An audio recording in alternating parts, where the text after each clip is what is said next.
Eu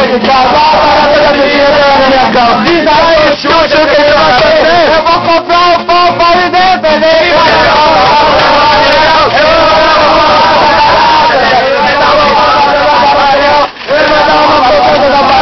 Toda vez que eu chego em casa, a menina na minha cama. Toda vez que eu chego em casa, a menina na minha cama. Ô Luiz, o que você vai fazer? Eu vou comprar um ketchup pra me defender. Eu vou comprar um ketchup pra me defender.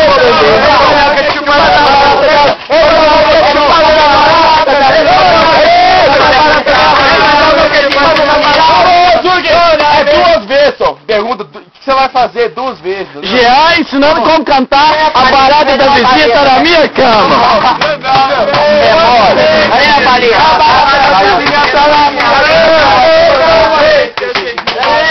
Ô, Jean, o trem caiu aí, ô balinha. Safurado.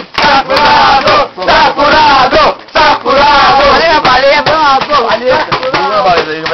Jean Sabiá, Matheus Cabeça, Vinícius,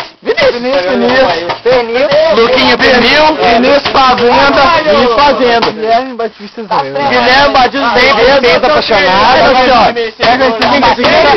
pega um artista, aquele ali de trás, entendeu? André Sibeli. André Sibeli.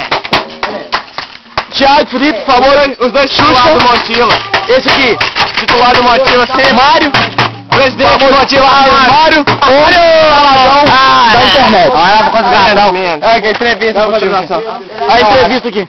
Acho que a gente no futebol foi uma bela contratação e vamos ver decorrer dos jogos aí, os 3 pontos, o próximo jogo.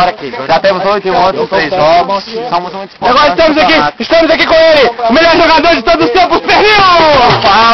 Eu sempre falei, desde quando eu fui contratado pelo Montila, para jogar no Montila, em primeiro lugar, tem que ter sangue, em segundo, tem que ter pau grande!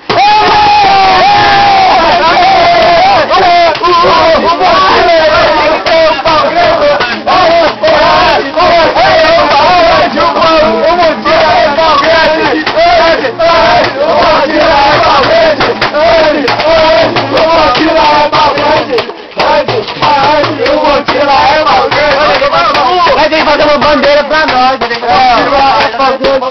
pra vocês do YouTube que estão me ouvindo, e pra vocês do YouTube que estão me ouvindo, não reparem, isso é Montila Futebol Clube. Valeu!